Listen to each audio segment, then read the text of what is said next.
गुरुर्ब्रह्मा गुरुर्विष्णु गुरुर्देवो महेश्वरा गुरुर्साक्षात् परं ब्रह्म तस्मै श्री गुरुवे नमः। नीलाम्बुजश्यामलकोमलांगं सीतासमारोपित्वामभागं पानो महाशायच्चारुचापं नमामि रामं रघुवंशनाथं।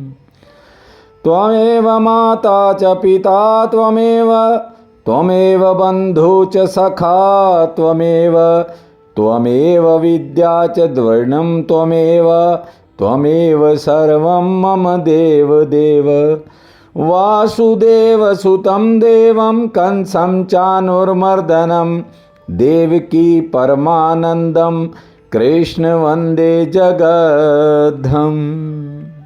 देवियों व सज्जनों, इस संसार में आस्तिक व्यक्ति कहता है कि हे परमात्मा तुम मुझे स्वीकार हो, लेकिन ये तेरी जो दुनिया है ये मुझे स्वीकार नहीं है। और दूसरी तरफ नास्तिक कहता है हे परमात्मा मुझे तेरी ये दुनिया तो ठीक लगती है लेकिन तुम स्वीकार नहीं हो। ठीक से समझोगे तो बात समझ में आएगी। नास्तिक को संसार अच्छा लगता है और आस्तिक को करतार अच्छा लगता है। यानी आस्तिक को परमात्मा अच्छा लगता है। ये दोनों एक ही सिक्के के दोहरे पहलू हैं। ध्यान दीजिए, भागवत को अंग्रेजी में डिवाइन कहते हैं। डिवाइन का अर्थ है दिव्य। श्री कृष्ण एक डिवाइन स्पिरिट की तरह भागवत के हर श्लोक में समाये हुए हैं। उनकी आस्तिकता अद्भुत और गहरी है। श्री कृष्ण को परमात्मा भी स्वीकार है और उसकी दुनिया भी स्वीकार है। ध्यान देना बात की तरफ। श्री कृष्ण कहते हैं कि परम चेतना कहां से शुरू होती है और कहां समाप्त होती है, ये कहना बड़ा मुश्किल काम है। वे तो कहते हैं कि इस संसार के कण कण में उस परम चेतना के ही हाथ फैले हुए हैं और इसी दुनिया के अंतरतम में वो दीन दयाल छिपा है। जरूरत है उसे प्रकट करने की। भागवत कथा वो दिव्य चेतना है। यदि आपके भीतर एक बार जागृत हो गई तो आपके रोम रोम से आनंद के झरने बहने लगेंगे। आपके शरीर का प्रत्येक रोम इस कथा के अमृत रस को पीकर जन्मों जन्मों के लिए तृप्त हो जाएगा। आपके स्नेह और आशीर्वाद से 30 साल बाद ठाकुर ने मेरे पर कृपा की है। ध्यान दीजिए, श्री कृष्ण ने समस्त को स्वीकार किया है। उन्होंने ना दुख को छोड़ा ना सुख को छोड़ा। जो भी जगत में है उसे छोड़ने की तो बात ही नहीं की। वे चाहते तो महाभारत को रोका जा सकता था, संकल्प मात्र से रोक देते। लेकिन कृष्ण तो स्वयं अर्जुन के सारथी बने। बात बात पर अर्जुन और उनके भाइयों को यानी पांचों पांडवों को शस्त्र उठाने के लिए कहते रहे। श्री कृष्ण मानते हैं जहां छोड़ने की बात आ जाए वहीं मैं का जन्म होता है। ध्यान देना, जब भी कोई ये कहता है कि मैंने चाय पीनी छोड़ दी, वहीं से मैं अर्थात अहंकार का जन्म होता है। भगवान श्री कृष्ण से बड़ा निरंकारी व्यक्तित्व खोजना मुश्किल है। इसीलिए भगवान के 24 अवतारों में श्री कृष्ण को पूर्णावतार कहा जाता है। ठाकुर ने अर्जुन से शाप शब्दों में कहा था कि तू सब छोड़कर मेरी शरण में आ जा। हमें लगेगा कि श्री कृष्ण अहंकार की घोषणा कर रहे हैं, लेकिन उन्होंने इस बात को बड़ी ही सहजता से कहा कि अर्जुन तुम मेरी शरण में आ जाओ। जानते हो, ये बात वो ही कह सकता है जिसके पास अहंकार हो ही नहीं। श्री कृष्ण का कहने का अर्थ है अपना मानना छोड़, अपना होना छोड़, जीवन जैसा है उसे स्वीकार कर। अर्जुन कौरवों को अपना मानता था। कौरवों की सेना में खड़े हर व्यक्ति का पांडवों से कोई न कोई रिश्ता था। इसलिए शस्त्र उठाने से पहले न केवल सोचता है बल्कि विचलित भी हो जाता है। भगवान कहते हैं, हे पार्थ, न तो तेरे मारने से कोई मरेगा, न तेरे बचाने से कोई बचेगा। नहीं, जो सामने हालात हैं उन्हें स्वीकार कर। अपने आप को छोड़कर युद्ध के मैदान में उतर। सामने कोई हवन यज्ञ नहीं हो रहा है, सामने कोई भजन नहीं चल रहे हैं, सामने तो युद्ध है। श्री कृष्ण कहते हैं, जिन्हें तू सोचता है कि वे मरेंगे, वे तो पहले ही अपने कर्मों के कारण मर चुके हैं। वे तो बस मरने की प्रतीक्षा कर रहे हैं और तू तो केवल निमित्त मात्र है। भागवत कथा कहती है, अपनी बुद्धि को ज्यादा मत चलाओ। और ये जो हर जीव के भीतर हर समय मैं का दृष्टिकोण है, इसको तत्काल छोड़ने का प्रयत्न किया करो।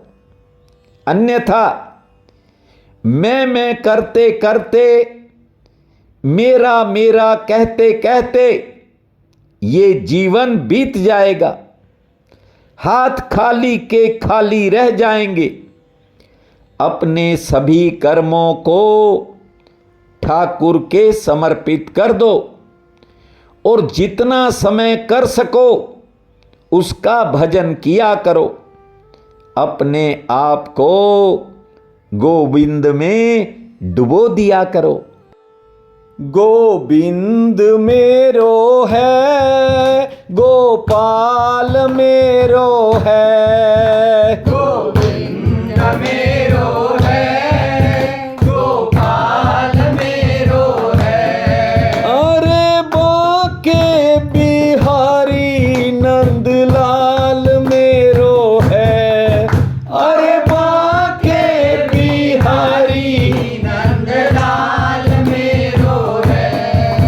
गोविंद मेरो है, गोपाल मेरो है। गोविंद मेरो मेरो है, गोपाल मेरो है। अरे बाके बिहारी नंदलाल मेरो है, गोविंद मेरो है, गोपाल मेरो है। कल की कथा में आपको सुनाया था कि महाराज परीक्षित कैसे अपना राज्य चला रहे थे।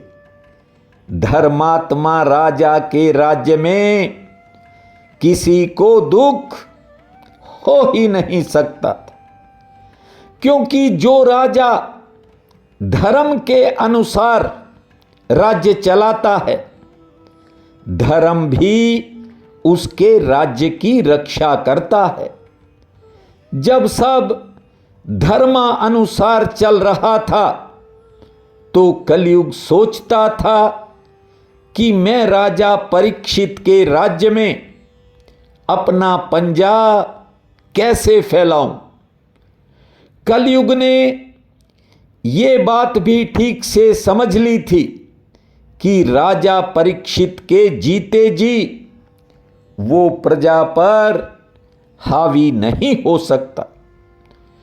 कलयुग ने परीक्षित के राज्य में प्रजा पर हावी होने की कोशिशें तो बहुत की, लेकिन कामयाबी नहीं मिली।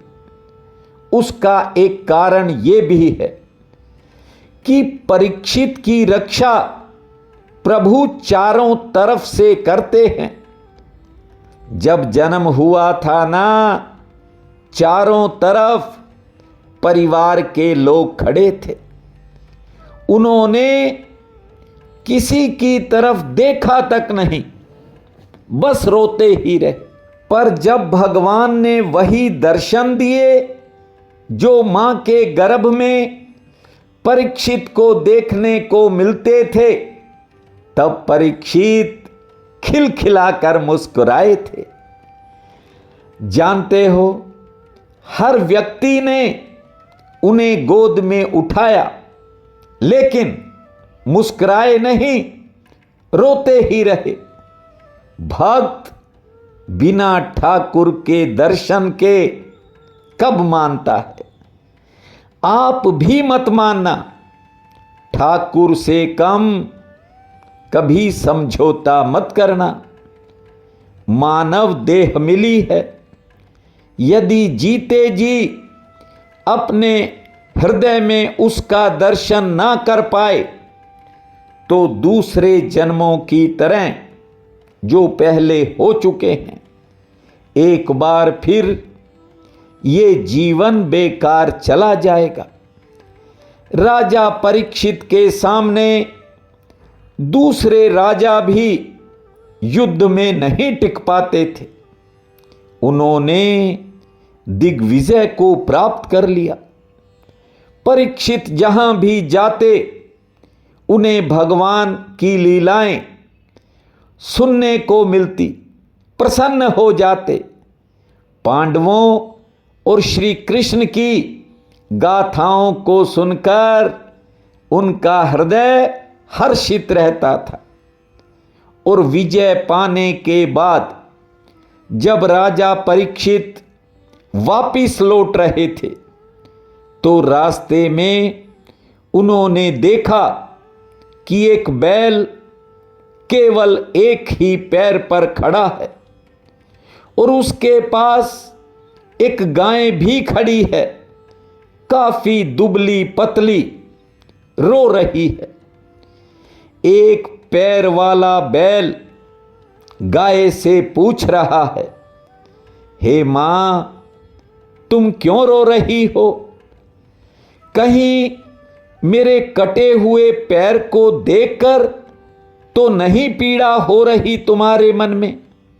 हे माता, कहीं कोई तुम्हारा बंधु भाई तो नहीं बिछड़ गया है?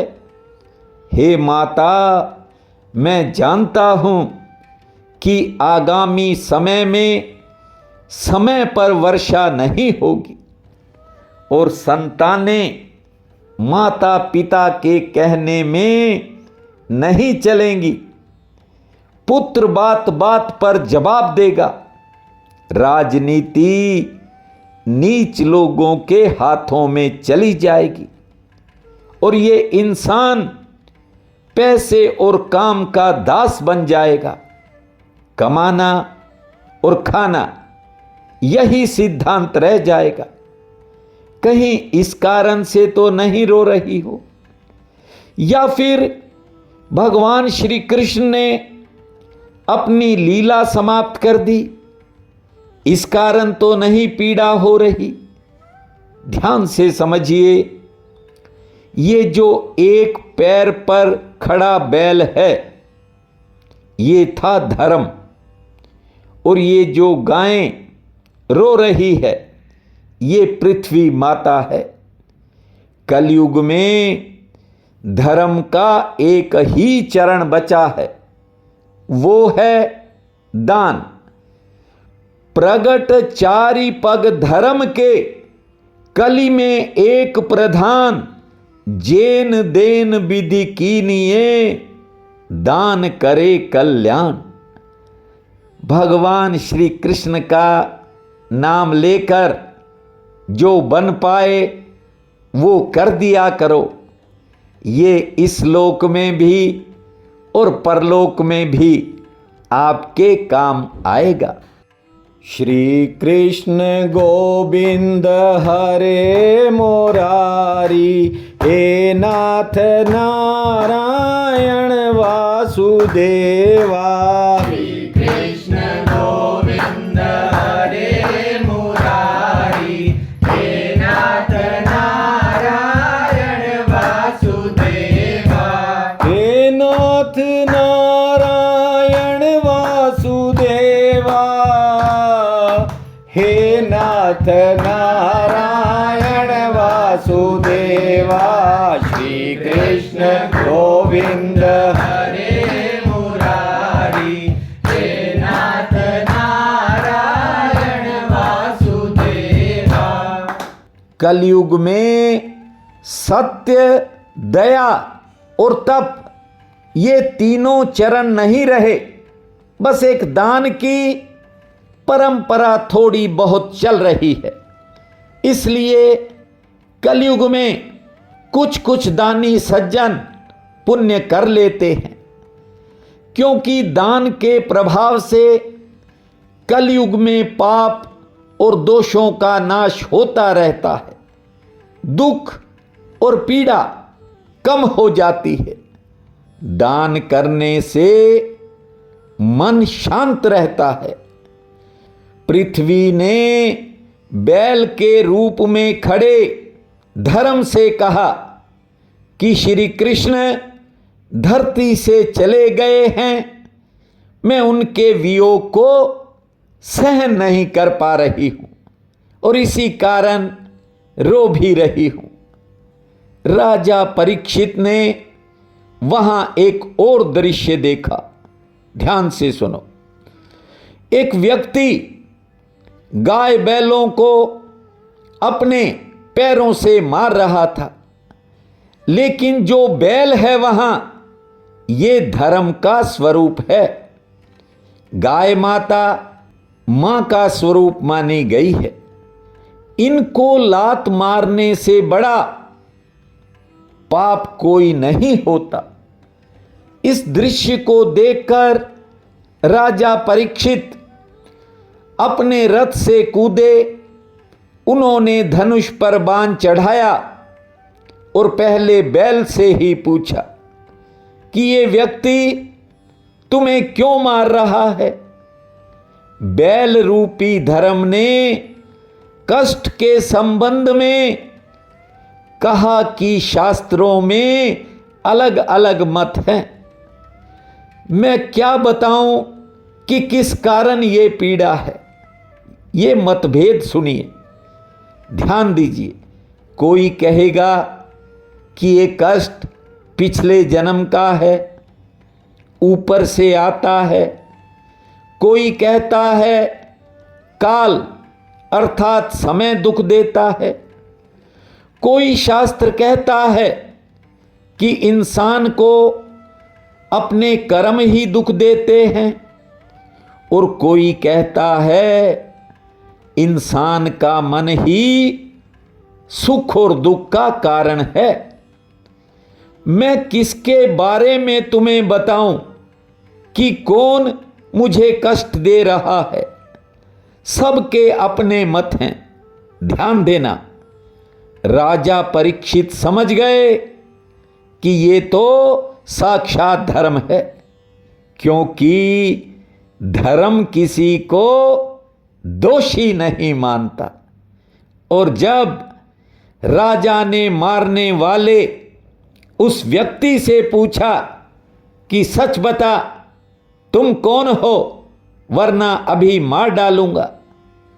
राजा परीक्षित ने जब जोर से पूछा, चरणों में गिर गया, कहने लगा मुझे माफ कर दो, मैं कलयुग हूं और आपको बता दूं मेरे युग में वही होगा जो मैं कर रहा हूं। परीक्षित ने कहा तुम अभी हमारे राज्य से दूर भाग जाओ, अन्यथा अभी मारे जाओगे। कलयुग राजा के चरणों में गिर गया, माफी मांगने लगा। और शास्त्र कहते हैं कि जो शरण में आ जाए उसे मारना पाप है। महाराज परीक्षित ने कहा ठीक है, हम तुम्हें नहीं मारेंगे, पर तुम यहां से दूर चले जाओ। कलयुग ने पूछा कि आप ही बता दो कि मैं कहां जाऊं। सारे संसार में तो आप ही का शासन है। देखिए, उस समय पूरी दुनिया में महाराज परीक्षित का ही शासन चलता था। कलयुग ने गिड़गिड़ाते हुए कहा कि कम से कम मुझे रहने के लिए कोई जगह तो दे दो। तब राजा परीक्षित ने कहा कि तेरे को 4 स्थान दे रहा हूं, जुआ घर, शराब घर, वैश्यालय और जहां हिंसा होती हो। इसके अलावा पाप द्वारा कमाए गए स्वर्ण से भी कलयुग का वास रहेगा। कुल मिलाकर ये 5 स्थान राजा ने कलयुग को रहने के लिए दे दिए। कथा के इशारे को समझो। यदि कोई इन 5 स्थानों से बचा रहेगा, कलयुग उसे छू भी नहीं पाएगा। और कलयुग जब तक छुएगा नहीं, तब तक बुद्धि भ्रष्ट नहीं होगी।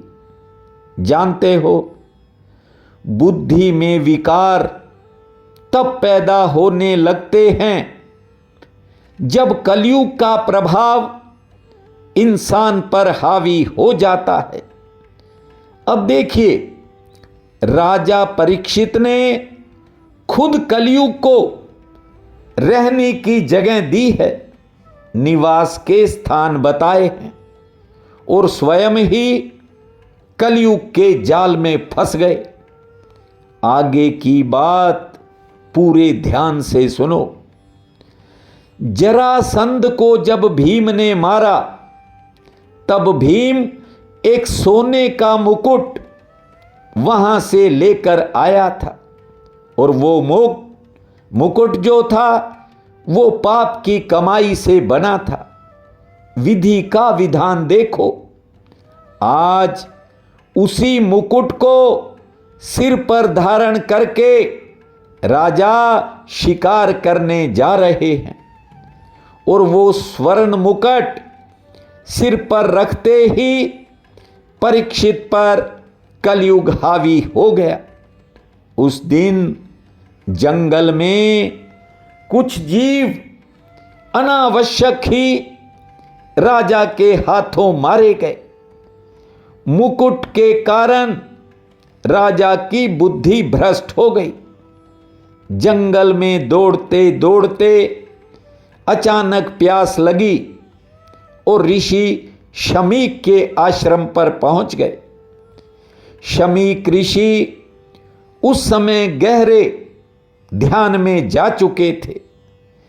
देखिए, इंसान या तो जागता है या सोता है या फिर सपने में होता है। इसके अलावा भी एक अवस्था है जिसे ध्यान कहते हैं। ध्यान में परमानंद छिपा है जिसे केवल हरि की शरण में जाने वाला ही अनुभव कर सकता है।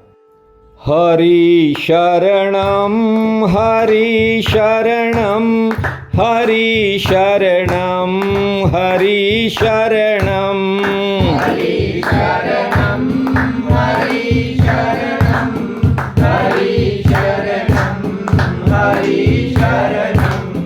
हरि शरणं हरि शरणं हरि शरणम हरि शरणम हरि शरणम हरि शरणम हरि शरणं हरि शरणं हरि शरणं हरि शरणं हरि शरणम हरि शरणम हरि शरणम हरि शरणम हरि शरणं हरि शरणं हरि शरणं हरि शरणं वेद कहते हैं ध्यान परम अवस्था है। देखिए, एक व्यक्ति का घर है, उसमें 4 कमरे थे और चारों कमरे सीधे एक लाइन में मानो गाड़ी के डिब्बे जैसे होते हैं, ऐसा घर था उसका। वो क्या करता, एक में मिठाई बनाता और दूसरी में बेचता था, और जो तीसरा कमरा है उसमें थका हारा जाकर सो जाता है। एक कमरा लास्ट में और है, जो अंतिम कमरा है उसने उसे कबाड़ खाना समझ लिया। उसे वो कभी खोलता ही नहीं। सोचता है मेरे माँ बाप दादा कबाड़ खाना छोड़ गए, मैंने इसे खोलकर क्या लेना है। हर इंसान की जिंदगी ऐसी है। सुबह उठते ही आदमी काम पर चला जाता है, आकर सो लेता है और नींद में सपने देखता है। बड़े प्यारे प्यारे सपने देखता है। चौथे कमरे को कबाड़ समझकर आदमी खोलता ही नहीं। देखना तो बड़े दूर की बात है। ये वो कमरा है जिसे समाधि कहते हैं। समाधि का अर्थ समझिए, जहां इंसान की बुद्धि सम हो जाए। मन और बुद्धि में जब किसी तरह का कोई चित्र ना बने, उस स्थिति को समाधि कहते हैं। जब आपको दुनिया की किसी चीज की याद ही ना आए, आंख खुली है या बंद है, इस बात से कोई फर्क नहीं पड़ता, समझ लेना। यदि आपको ऐसा लगे तो वही आपकी आत्मा का स्वरूप होता है। इंसान स्वयं अपनी आत्मा को देख सकता है।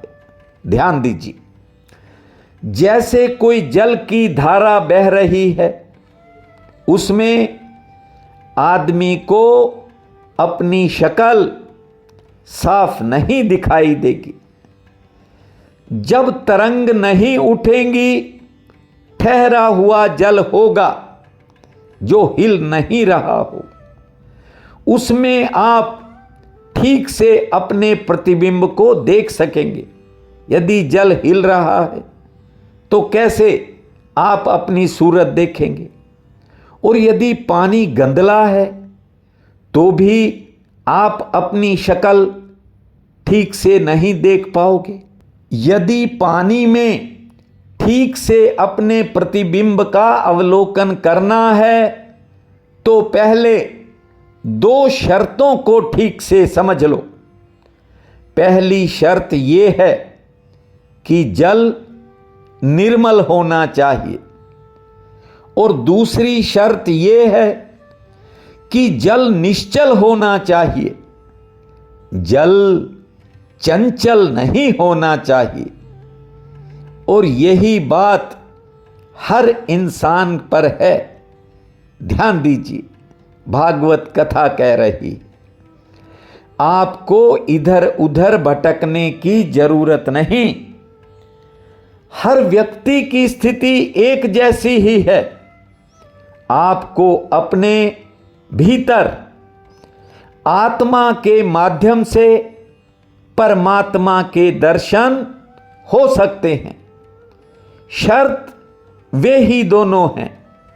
हृदय निर्मल होना चाहिए और मन निश्चल होना चाहिए।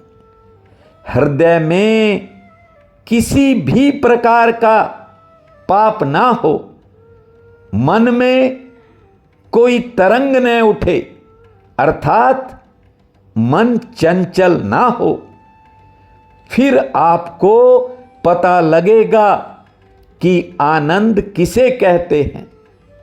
यहां ना तो लोगों को दुख का पता है, ना सुख का पता है, बस राधे राधे कर रहे हैं।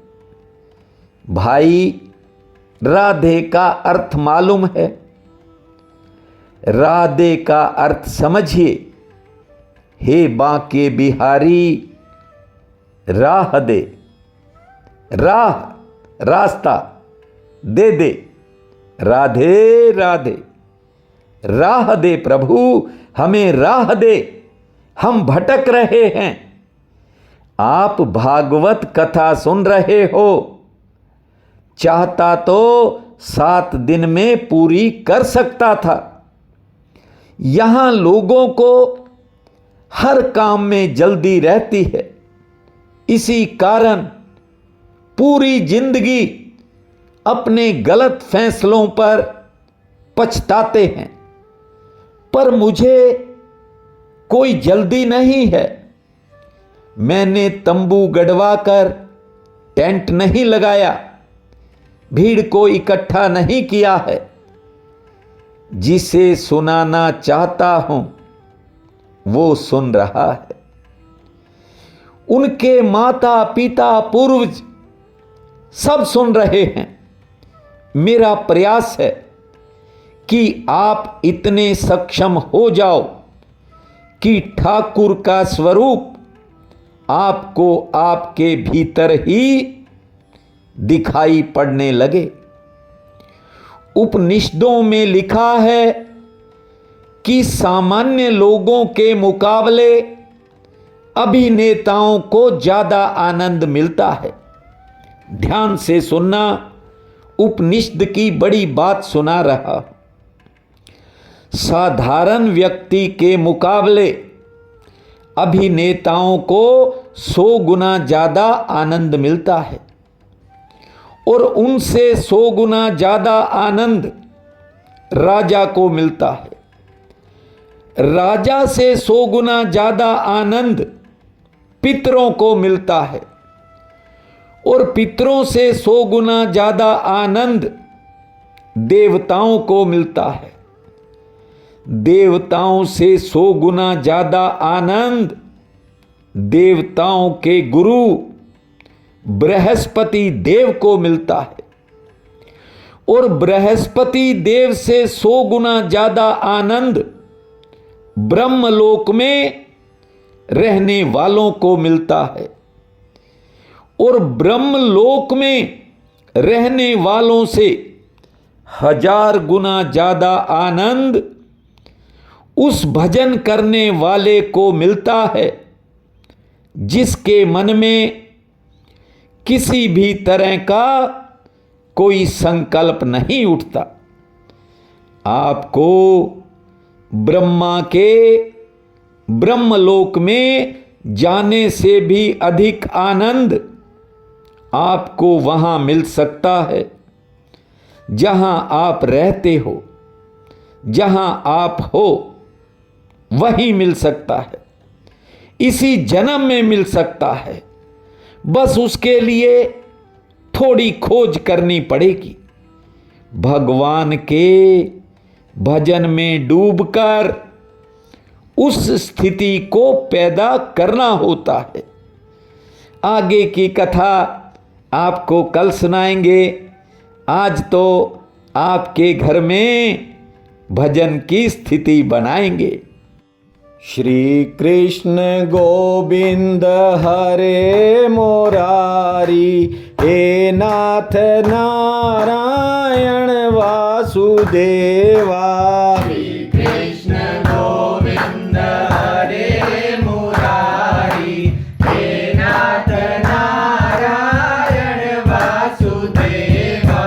हे नाथ नारायण वासुदेवा, हे नाथ नारायण वासुदेवा।